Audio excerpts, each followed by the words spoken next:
Good morning, everybody, and welcome to Monday Motivation.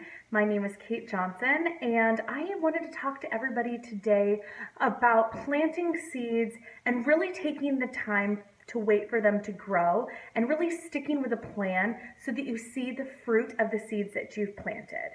So I know many people who are watching these videos are in their own business or, maybe just have a big plan to run a business one day.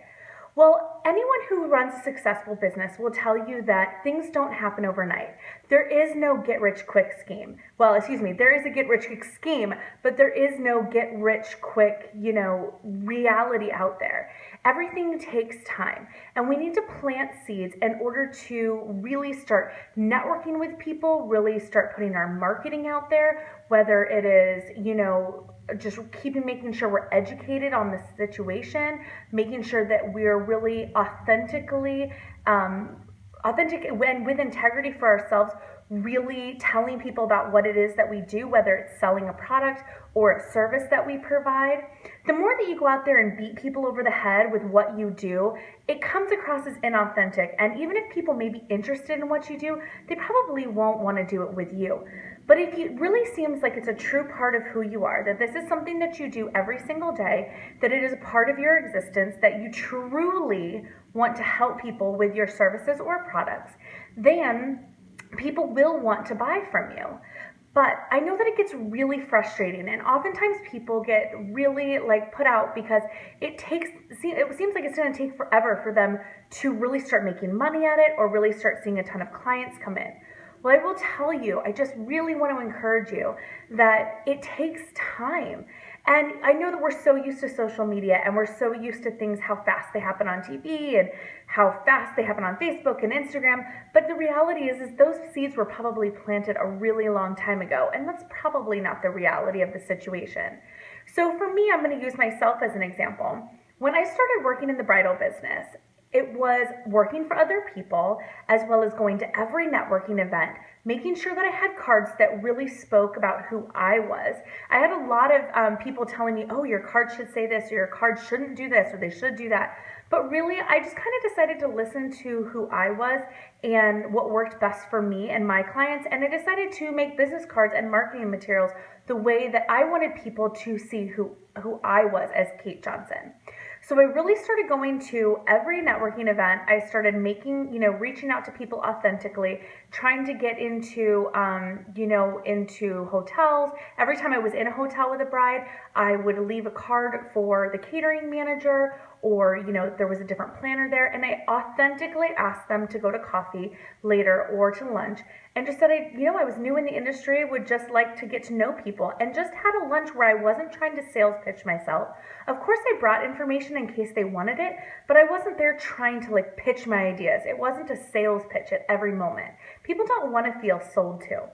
But I was planting those seeds. And every time I went to a networking event, I would just, really work on getting to know who other people were. And in doing that, people got to know who I was automatically. When I started my business with Limelight, that was a real challenge for me because I'd never been in direct sales before. And I actually, quite honestly, was pretty scared of it. And I didn't want people to think badly of me. I didn't want to be seen as a direct sales person, the bad stigma that sometimes it can have when people aren't being authentic to themselves. But what I decided to do was really just start talking about it in my everyday life. People would ask me, oh, I like that lip you're wearing, or oh, I like your blush color. Oh, thanks, it's Limelight, you can buy it from me. And that's really how it started. I did start asking my close friends and family, hey, would you mind checking this out for me? I'm going to give you one, or can you just give me a review on it? I'd really like to know what other people think. I already knew that the product was amazing. I'd been using it for 15 years, but I didn't know how to really try to get it into other people's hands. Well, after that, doing it over and over again, I thought to myself, how would it work for me and my clientele? How do we get this into other people's hands faster? So I talked to my brides and I offer them a complimentary makeup lesson after each wedding. And I really authentically am doing that to be kind. I do it as a thank you. I really appreciate my clients. If they happen to buy something, they happen to buy something great. But at least the product has been on their face, not only at their wedding, but at this party afterwards, and they've had a chance to really experience it. I've had tremendous success with that. But for me, again, wanting to plant seeds and doing all these little things that truly felt authentic to who I was, and really starting to see them flourish. for me with my wedding, it actually didn't take very long because it took, well, actually about a year, because I started, bridal season had already started. When I started really putting marketing out there, I had to figure out what pricing was right for me without undercutting myself or my colleagues, but at the same time knowing that I didn't have at the time the experience of maybe some of these other artists that were out there. So I had to really price myself accordingly.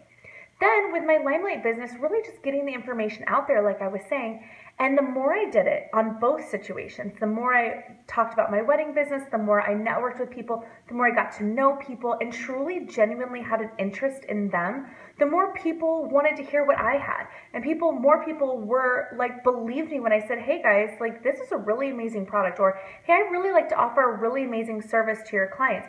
They believed it because they believed in me. And that is the most important part. And about a year and a half after each business started, and they both started in totally different times, but about a year and a half after they each started, I was really bringing in a full-time income from both things.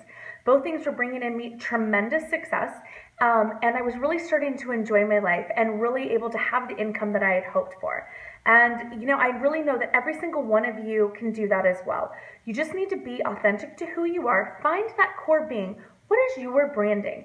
And really look at what makes you different as a person as opposed to everyone else that does exactly what you do. And then stay true to that, because that's what's going to set you apart from everybody else. So today, this week on Monday, I really want to encourage you to start planting new seeds, start making some new connections, and really just be your best self. Go out there without trying to sell anything or who you are, and just go out there and start making new friends. Start asking people for advice. Start asking how you may be able to help them. And in return, hopefully, possibly down the line, they may be able to help you in return. But you never know. And if at the end of the day, your whole point of going about it is not to make a sale or not to get somebody to do something for you, I promise you those results will happen much faster. Have a great Monday, everybody, and I will talk to you tomorrow night on the call with Limelight. If you're with Limelight, we will be hosting a call with Nicole on how to wrap up your month. Have a great day, everybody. Bye.